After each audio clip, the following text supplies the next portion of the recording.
What I want to do is to present the TULIP4041, and it's I was thinking about the name of it, but it means the ultimate intelligent peripheral for the 41. So it's quite obvious, and why it is the ultimate peripheral, you will find out, I hope.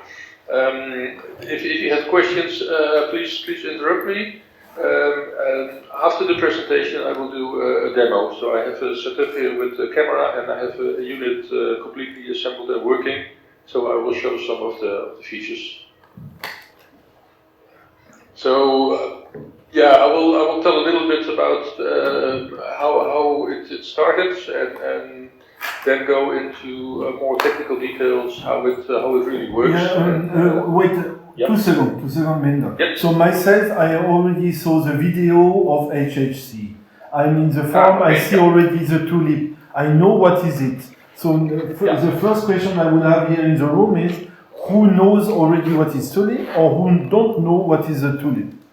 I know it. I'm interested in hardware. You know? I don't know. You don't know. Enik don't know? I don't know. Martin don't know? I guess, but I don't know. I guess. No. Kim, you know what is tulip? Sorry? You have a look at the video and everything about the tulip. No, not yet. Not yet. Okay. So for three people it's totally new, I would say. For the other one, they already know. So you have a mix of this and that. Okay. Move on. Sorry. Yeah. How it started, and people who helped me here and who deserve credits is Andrew Menu. He lives in the UK, and he started basically this project by using a Pico module from Raspberry Pi to capture the HP41 bus. And in the past, many years ago already, I developed the MLDL 2000. Which I think is a really nice thing, and I was more or less preparing to go into a new version of it. And when I saw the approach of Andrew, it was really an eye-opener. So it was a totally new approach. I liked it, and I immediately purchased some parts and simply started to work on that. And because the approach is different and works quite well, and it's very, very flexible. Also, Christophe Gieseling helped a lot for the printer, and also Jean-François Garnier, who developed EMU41. And the pillbox, I used a lot of his sources and had some feedback from him. And Mike, the developer of the NutEM on the PC. I used the sources and also some feedback, and Sylvain from Canada, he had the first unit outside my lab, so he debugged some stuff. So it's the Tulip is a device which can be almost every HP41 peripheral. So it's a ROM emulator, a QROM emulator, so it can do EPEX and MLDL. User memory and many peripherals, and it is also a bus tracer and HPI oscilloscope. So many of the stuff has been tested, but not fully implemented. So what I will show later is the version that is out in the field. So Andrew published his work in the spring of 2023, based on the RP2040. It's a microcontroller from a Raspberry Pi. And this was a massive trigger for me, and I built upon his work, but I had two objectives to change it. One is to use the PIO inside the processor, which is an I/O processor, a separate I/O processor. And Andrew and also Thomas from Sweden, who jumped on this project, they use bitbanging for interfacing with the HP41 bus, but there are some limitations. Implementation of Andrew, you had to overclock the processor to make it work. And I did not like that, so I started to use the PIO. The other big goal was to implement HPIL, because that has never been done. It has been done virtually in software emulators, but never in hardware. And that was really something that I wanted to do. There has been an interesting side effect of this project because we had the capability to very precisely trace the HP41 bus. Thomas from Sweden, he decided to take on the Blinky, which is the infrared printing module. And there has never been sources published, and there was only one implementation in an emulator. But it was really very secretive and no one really knew how it worked. So we set up a kind of team with Thomas, Christophe and Mike and myself, and I was able to borrow a real Blinky module. And thanks to the tracing, the Blinky implementation could be finished, and with this help, it is now also implemented in the DM41X. And Blinky will be implemented in the TULIP. It is not there now because the structure is a bit different from the implementation of Thomas, but there is a full working Blinky emulation available from Thomas in his project. So question you made that, yeah. it means that I could buy a small printer here for infrared, Yes. and it will work with my DM41X, or what do you mean? Yes, yeah. Okay, Yeah. very good, thank You need to have the correct printer which understands the protocol, but it will print to an HP 82240 printer. Okay, I have to make a Yes. 240. Okay, so it will. I have to make a hardware update, software update or firmware update. Yes. Or? Yeah. Okay. Yeah. There is new firmware which I Okay. think it was published 2 or 3 months ago. Okay, DM41X. okay, it's new And firmware. there are some improvements, and also it supports the real Blinky module. Okay, thank you. Yeah, and what I do not have the printer, but I use it with an infrared receiver. I will show that later in the demonstration. So the TULIP actually exists. There is currently a development board which is on my desk. I will show that in the next slide in the picture. And it has the HP41 bus tracer and scope, hpcalc and pillbox emulation, printer emulation, and infrared printing. With infrared printing basically only to the infrared receiver. It can do extended memory emulation. It has an interface to control it, and to plug and unplug modules, and some other functions. And the board is on sale. It's here. I have some stock. And there are some people already who have received it and built their unit and are testing with it. And we actually discovered some bugs already. So this is basically a beta run. And what I'm selling currently is only the PCBs. So you would have to buy some components, do some soldering, and of course bring your own module kit. So this is how it looks. This is my development setup. So this is the development board with a Pico module on it. There is a connector board which plugs into the HP41. Cables to the development board. This is the USB interface, and this is a Pico probe, which is for use for software development and also debugging of the software which runs on the board. And in a bit more detail, this is basically my board, and this is a commercial Raspberry Pi Pico board. The picture is of the Pico 1, but I'm now using the Pico 2. And it has level shifters to translate voltage to the low voltage of the Pico. The bus connector, there is a micro SD card, there is FRAM hidden here. This is the infrared LED. This is a debug keyword, and this is the USB port. And there will be a module version. So I'm working on the hardware design of it. It will have all the functions of the development boards, but one function will not be supported, and that is the input for the tracing of the flag input line. That is not possible. That's because of space constraints on the module. I will add an extra RTC for emulation of the time module, but in this case you will need an extra backup battery.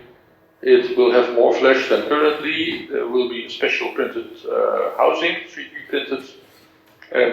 And there are some functions in the roadmap, but I'll talk about it later. And the hardware is based on the new microcontroller from Raspberry Pi, so I've upgraded from the 2040 to the 2350. It has lower power consumption, obviously, which we need, and more RAM. And it also has a much more powerful processor, although it's a bit of an overkill, but it's nice to have.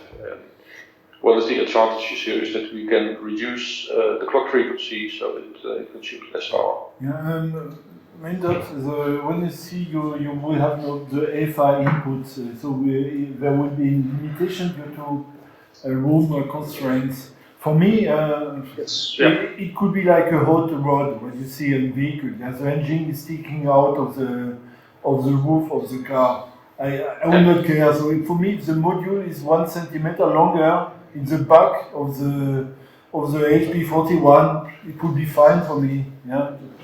So it means if you want to put everything in the module on limiting anything, yeah, it's a good decision. That's fine. But I just wanted to feedback that for me, I would not care. I would not care if it's 1 centimeter longer on the back. Yeah, well, it's more than that. What this is a level shifter that we're using, and I have to use one level shifter with 4 inputs, only for FI tracing. And an HP41 module is very small, and it's also very long, which makes the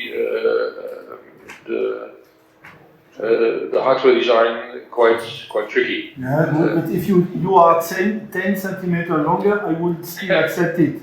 I would still be happy, just for you to know. Yeah. I know, it's a module, and for people who really want the FI tracing, you can use this one. Okay, you're right. I can use the massive one. Yeah. Okay. Yeah. And one advantage of the module is also that it has more PIO capacity, so it's possible to do a bit more tricks. And I'm even considering to do real hpcalc output, which might be possible. So this is how the module will look. This is a render of the design. This is the PCB. So you'll see it's pretty full, and it has the same size as the hpcalc module. This is actually the bottom. So there's the level shifters, the processor, FRAM, flash, and the real-time clock. And on the other side is the micro SD card, the power supplies, and USB connection, plus some extra I/O for future expansion. And this is a picture of the housing. The housing is done by Andrew Menu, and it's printed in China. And this is just a test. And when I first saw the first pictures, I said, well, I missed the tulip, which was more a joke, but he did it. So he printed the tulip on the module. And it looks really nice. It can be closed. You don't need any screws. There are some small latches in. So you can easily open it, because we're all technicians, so we like to open up something. So it is possible, but we still have to define exactly where the connectors are. So this is a test. So the challenges of the project is the module connector. So you have to put your own module connector on it, because there is simply no alternative. But in the background, Andrew and myself are looking at the possible design, and we may have the source, but we're still working out the solution. Yeah, on the market, the HP41C single memory are around 25 euros on the market. Yes. Yeah, so if we just drive the market, just buy everything back, it's possible. Yeah, we can. Yeah. So just for you, I already bought 2 modules before the market is right. So I don't need them, but I have already 2 connectors. Okay, good. Yeah. And the other challenge is that I recently made a decision to change to the newer microcontroller, which is not in series production yet. So I cannot buy the parts yet for the final module version. And I'm not sure yet if the low power modes, how they work, because that still has to be tested, so there's a slight risk. Of course, a project like this has to be documented, and there is a first version, but I mean, it's a lot of writing that you have to do. And one of the challenges is also this feature creep, because it is almost everything is possible, and there are many ideas, but it's difficult to do everything all at once. So you have to do little steps to keep everything working and not to add too much too complicated things.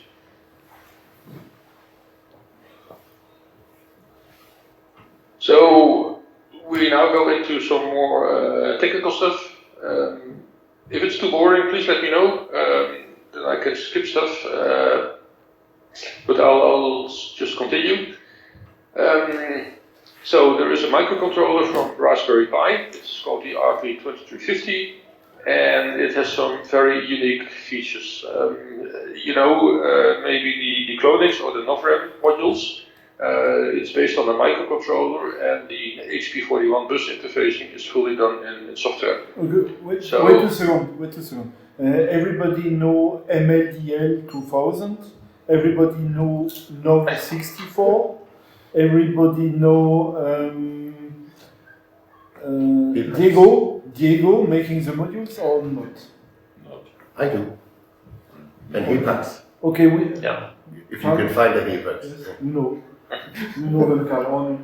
No. Okay, Carl and Henning didn't know. So there are modules, for simulating higher RIMEs to load ROM and so on. So you don't need to have several connectors behind. You have only one single small ROM, and you have everything. Every modules on the market, nearly every. Except few very specific modules, but you can load everything from the PC, connect it, put in the modules. You have only a small one, and you have access to every ROM who were made by HP. Okay, sorry, Meindert, it was my question for two persons here. And but this module from Diego runs with the microcontroller, and the bus handling is done completely in software, but it's a very slow microcontroller. And this microcontroller it runs at 150 megahertz in the standard version. The firmware is now running a bit slower because it can. That means that you have a lot more capacity to handle bus interfacing and do other things at the same time. And also there are two of these cores in the microcontroller. And it has a lot of external memory. So it has a lot of flash, which gives you a lot of possibilities for ROM images, but of course also for the firmware itself. So it means the 200 ROM who are known or who were developed in the life of the HP41 could be in a memory place on that module, and with some commands you could just upload the ROM module when you want. So you don't need to go to a PC and so on. Probably you are fully independent. So you are on your boat, for navigation, or on your plane, or on your or in the Boeing going to Canada, making some games or whatever you need. You are very independent for a big PC or the updates. Everything is there, but there's a big disadvantage. I'll come to that. And also the processor has many peripheral interfaces. So it has SPI and I2C, so you can do a lot of different things with it. There's UARTs in it, and of course USB. And what is very important for this project is a PIO, which is a programmable I/O controller, which is more or less an extra processor which you can program to handle I/O and protocols. And it's exactly there where I put the handling of the HP41 bus interface. It's also very cheap, the processor itself, and the toolchain is supported on many different platforms. So I use Windows, but it's possible to program on Linux, on Apple, everything. And there are some disadvantages. One is that most microcontrollers have internal flash memory for applications, but this processor does not. So you always need external flash. but the advantage of it is that the capacity can be very large. And the other thing, which is I think really important to understand, is that it has very high power consumption. And I have not been able yet to put it in a very low power consumption mode when the system is not running. So currently it runs at about 20 milliamperes when running, even when the HP41 is off, and which is not good for the batteries, of course. So you need an external battery storage at least. I'm working on it, but it will drain the battery much quicker than it used to. Yeah. And of course it's microcontroller and it needs time to start up, so it is not possible to completely power it off and then switch it on again. So that there are some serious limitations. So this is a block diagram of the processor. I think what is important is that there are two CPU cores, which are identical. There is internal SRAM, USB. This is the blocks for I/O handling and the peripherals, and an interface. It was a special interface to flash memory to have that very fast. Short remark on my side. My Raspberry Pi, I have a button where I shut it down, but if I keep it here on the battery, so it shuts it down. But if I put on the button again, it's launching again. It was Craig Barlow who said to me how to do it. But it's a Raspberry Pi. It's not a Pi1. So yes, it was just that is a complete Raspberry Pi. Okay. Which is a totally different platform. Okay. Yeah. Okay. Yeah. So, not sure how many people understand how the HP41 bus works. A lot. A lot. Yeah. One, yes. I have one question. Yes. For the write cycle, do you use 040? So that's it. Let me come to that later. Okay. Yes. Yeah. So the HP41 bus is only a few signals because it's a serial bus. So synchronization is done with clock 1 and clock 2, which is only inputs. Then other inputs are sync, ISA, data, FI, and PWO. And I can drive outputs. So with these signals you can see the complete bus, what is happening on the bus, and at the right moment you can drive signals on the bus. And that is just what I'm doing here. And if you look at the block diagram of the hardware, so there is the input buffer and the output driver. There is some power control. Here is the processor. There is external flash, SRAM, and a micro SD card.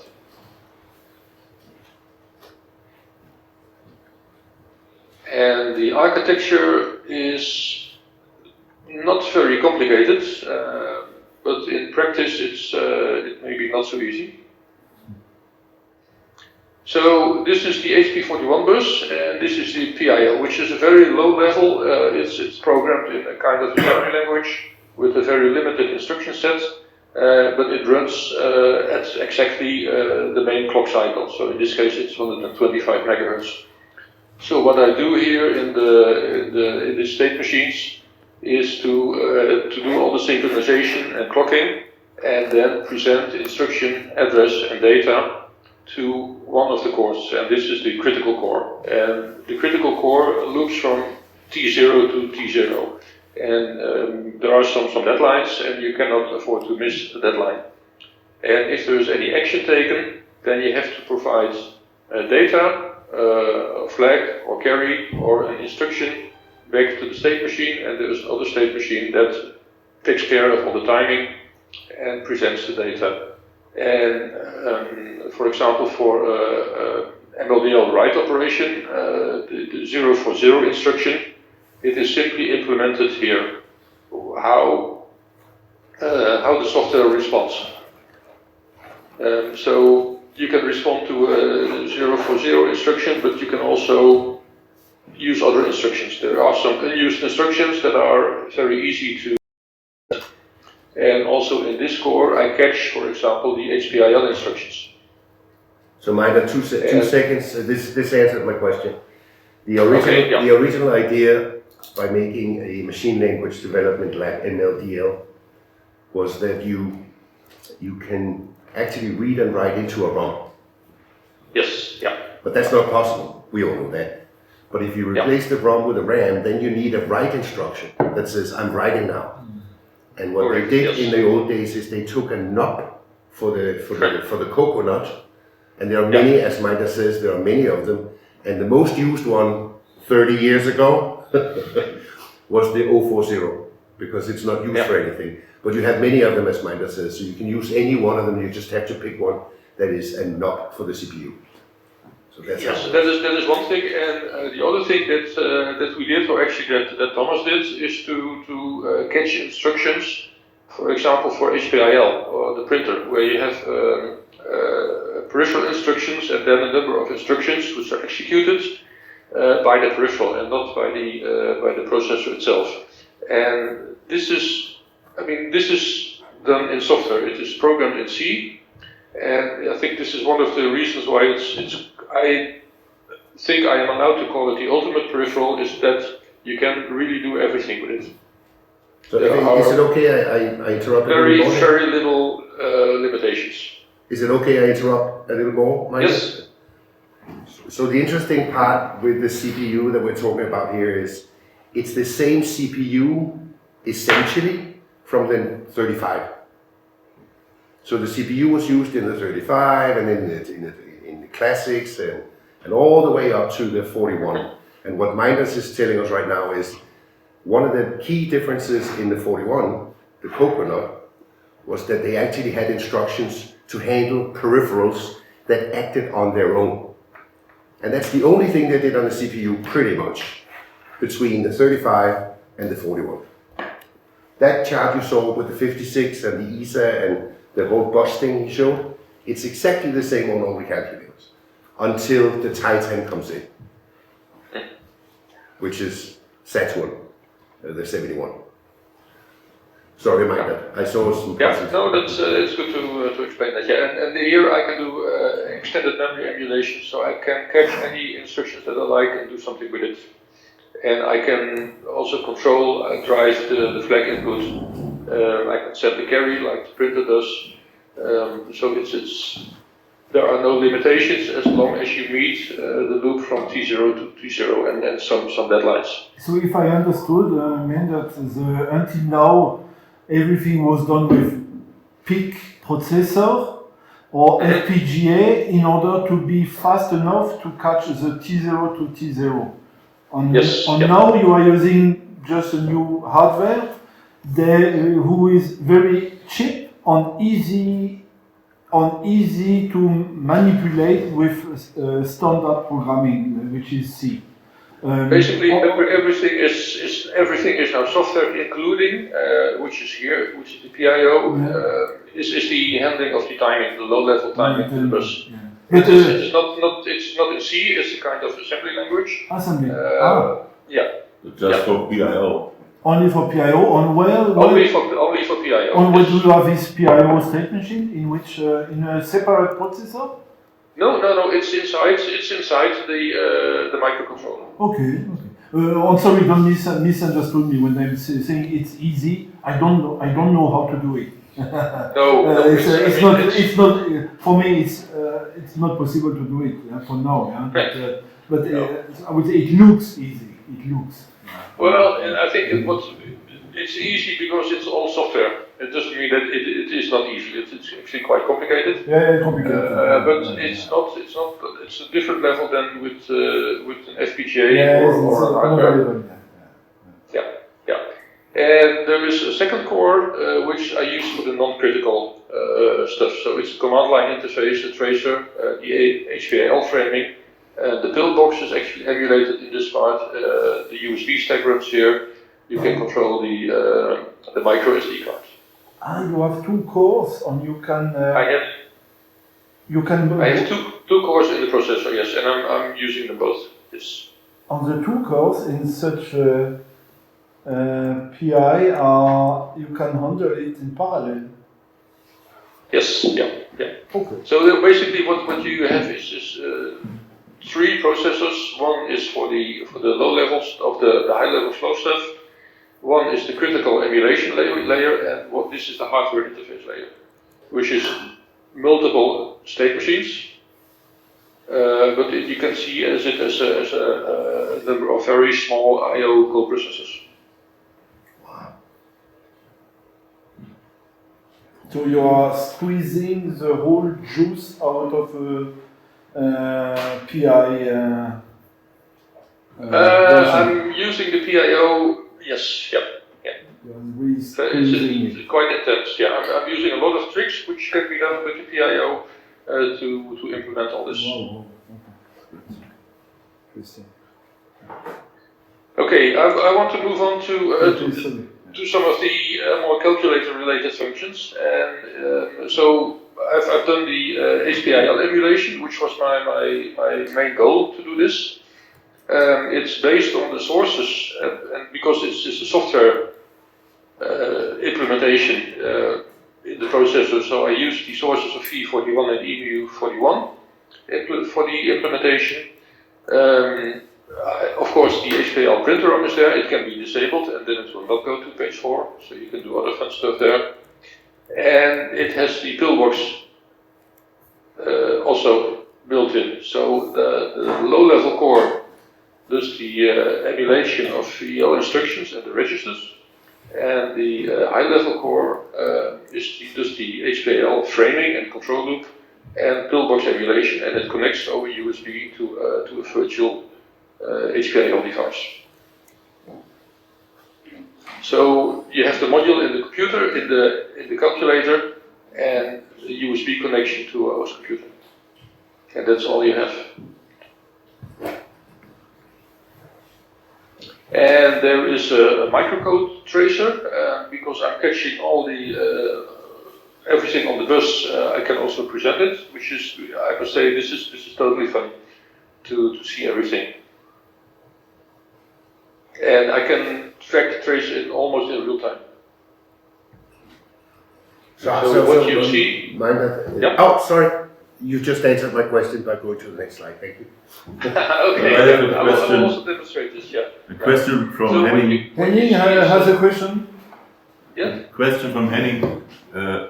The traffic on the bus, which frequencies are here in work?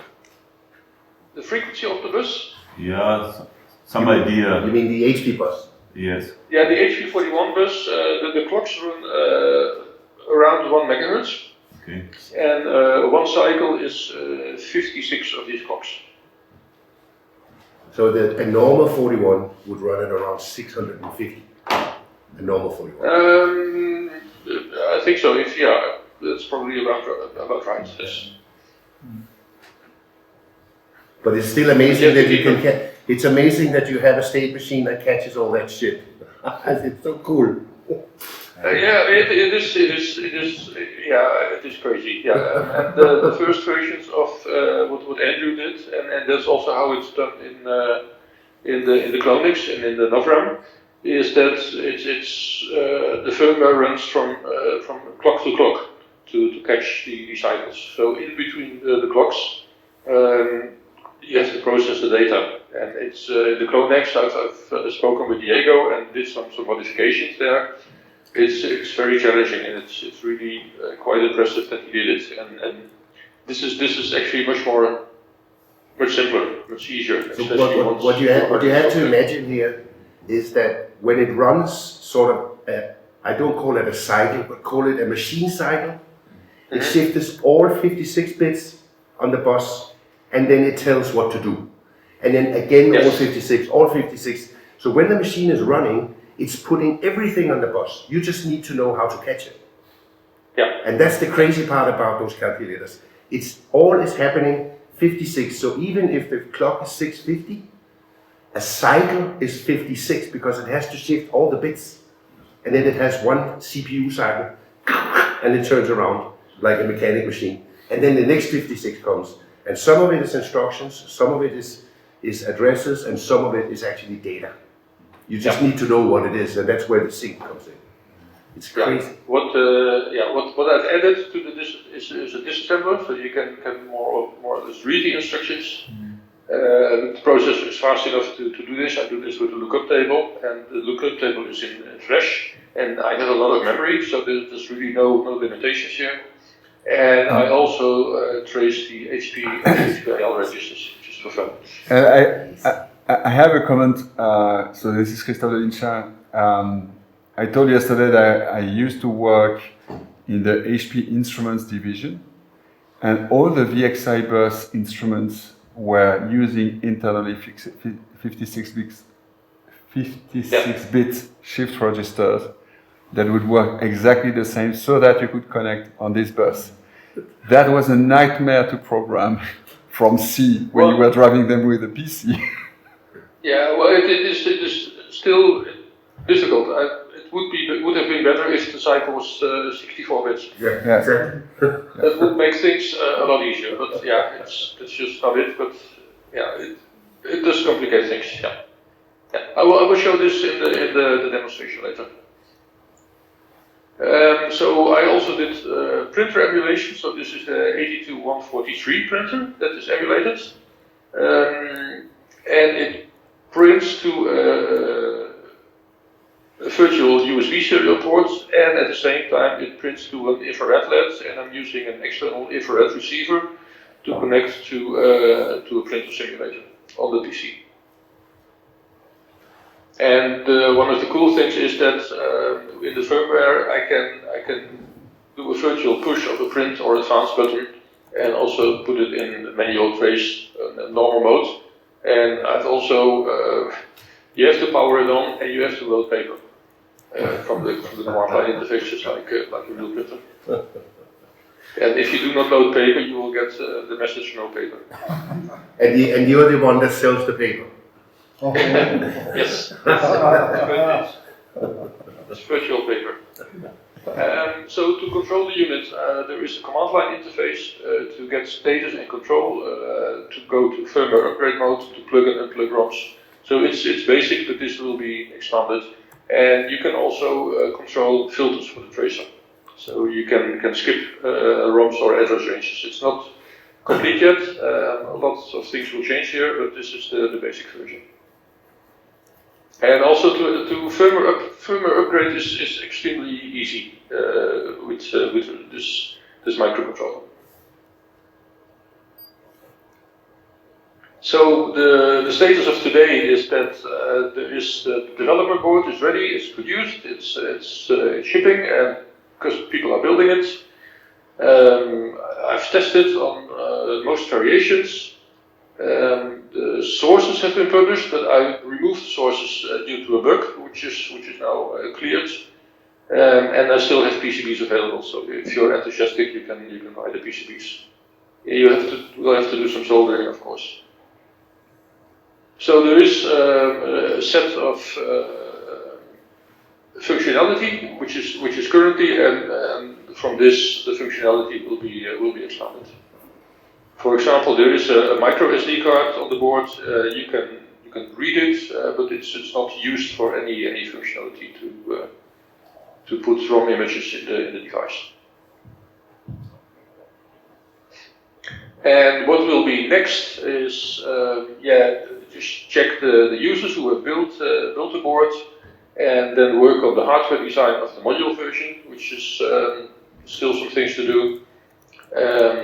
The next is to fix bugs, and one important step is to be able to support also mod images from a basic flash file system, and to be able to plug and unplug these in the calculator from flash. And also to add EPEX support and back switching. This is tested but not implemented in the current firmware. And add support for QROM or MLDL RAM, power management, and enhance tracer functionality and user memory. So these are things that I want to do in the next firmware version. So but it will be iterations, function for function, because the firmware upgrade is so very easy. So, Meindert, you mentioned HPACs and bank switching together. The advantage ROM needs bank switching, no? Yes. Yeah. And that doesn't work yet. Currently there are only 3 modules that you can plug, which is hpcalc and the hpcalc printer and the printer ROM. And that's all that is supported. Because I wanted to make the plugging of ROM and mod images very flexible, and that requires some software development, and Thomas is helping me out there. Understood, thank you. But it will come. And yeah, what is planned next is to... Short question, Meindert. Yes. Could you exchange the operating system of the HP41? That's an interesting question. No, you cannot. You cannot, because the HP41 operating system is in the ROMs, and these are reads from the ROMs inside the calculator. And the ROMs that I present here are all external. It is possible if you remove the ROMs from the calculator physically from the CPU boards and then use this. Then it is possible. It's hardcore. But there are some. It will be really tricky because there are some other consequences. Just a question for Max. Did anybody ever try that to replace the internal ROMs with self-made ones? Yes. There are 2. If you want to, I know a user of the Emulation 2000 has done that. To test it, and also on the HP41CL, you can do that. It's not easy, but it is possible. Thank you. And of course, it is done in the various emulators, the software emulators on PC. So there are some new system ROMs available. Okay, thanks. Yeah. So some ideas that I have is to interface with a new upcoming pillbox, and it will go on sale. Blinky emulation. I have played with emulation of the wand and paper keyboards. There's some tests that I've done, and to do hpcalc mass storage emulation on the micro SD cards in the device. So, no, please not. I made an update of the PI2 mass storage here. Yeah. Presentation yesterday. You are killing my whole presentation. Yeah, but that's not true. Yours is also good for the HP. It's good. It's good. Thank you. And together with Thomas, I'm looking at custom ROM to do the emulation of functions inside the HP41CL, like expanded memory, and to have custom peripheral functions. Thomas is already playing with that to load the program from the device into the HP41, and also he can now plug and unplug ROMs from the keyboard, from the calculator keyboard. But these are really ideas and stuff that is fun stuff that is possible. On the coprocessor, I had a look here.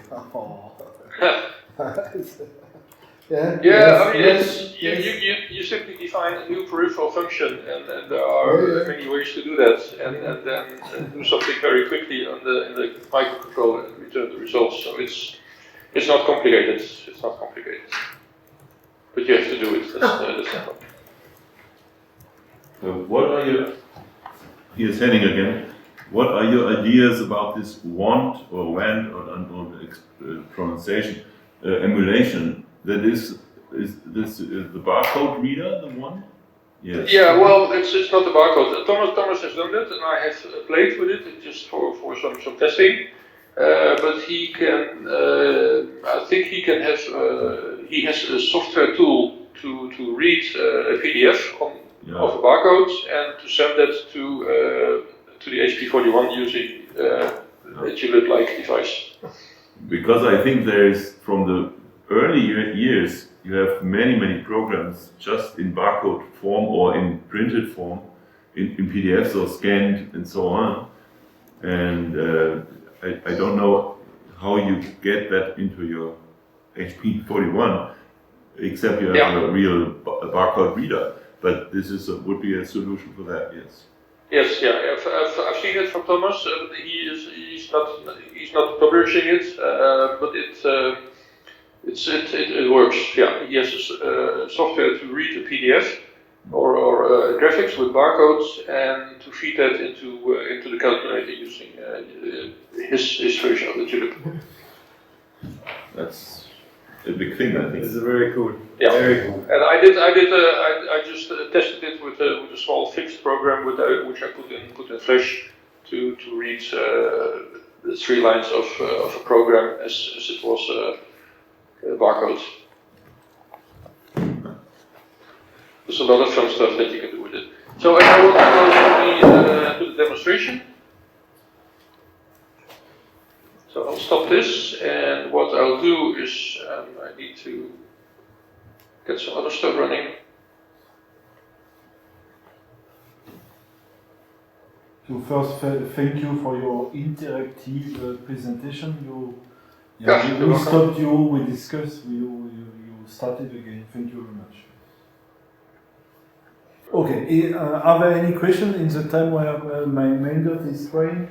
Are there any questions from anywhere? Perhaps we can write the questions already.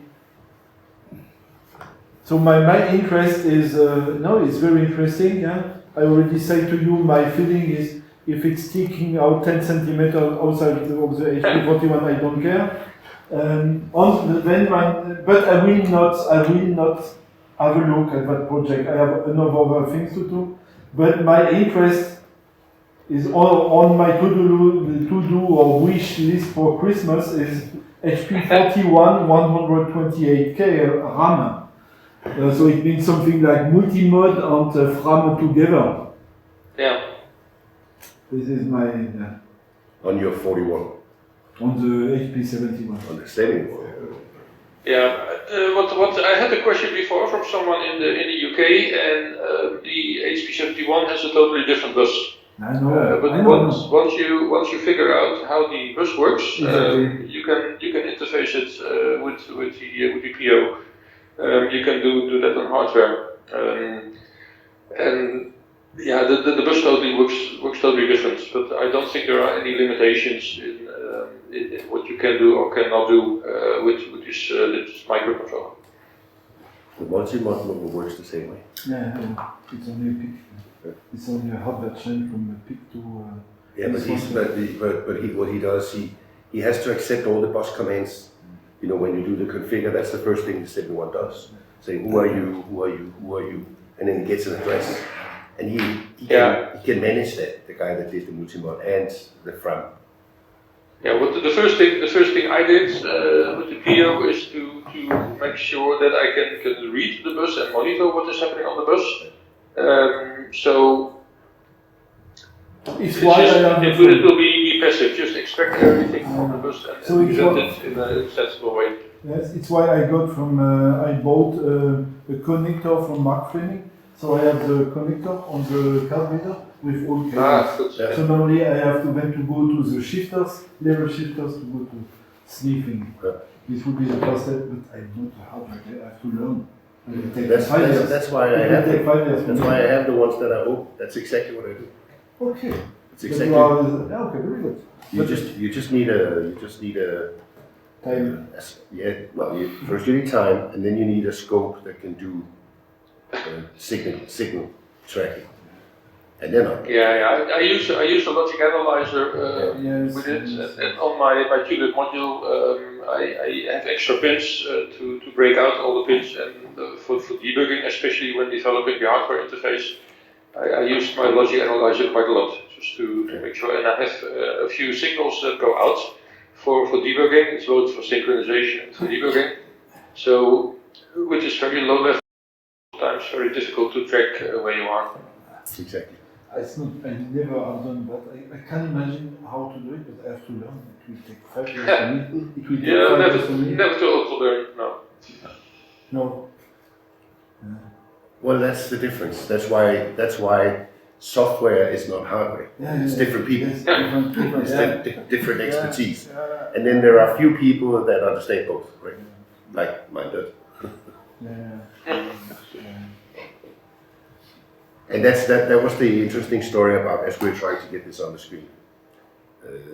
The gentleman that developed the software for the hpcalc, he was applying for a job at Motorola. He was just out of university. And they said, do you have any practical experience? And he said, well, we made a small embedded system. We developed the ASIC, it was an ASIC or FPGA ASIC type thing. Plus I developed the software to run the operating system. And they said, can you show us? And he showed exactly what he had done. He got the job right away. Because he knew what he was talking about, right? It was not bullshit, it was like hands-on. And he made 1,000 of these. Do you know in France what I've studied when I was 18? I made a baccalaureate for F4. This was for building, how to make roads, building, bridge and so on. So then on my own I studied mathematics, on my own a little bit physics and everything. Then I moved on, but I'm coming from the building. Construction. No, the building houses and bridge and Exactly. Well, when you learn the technique of studying, then you can decide what you want to study. Right?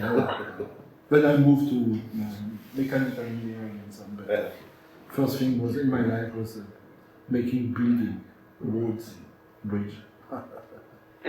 It doesn't want to share mine, that it's crazy. No, I think we have to stop mine.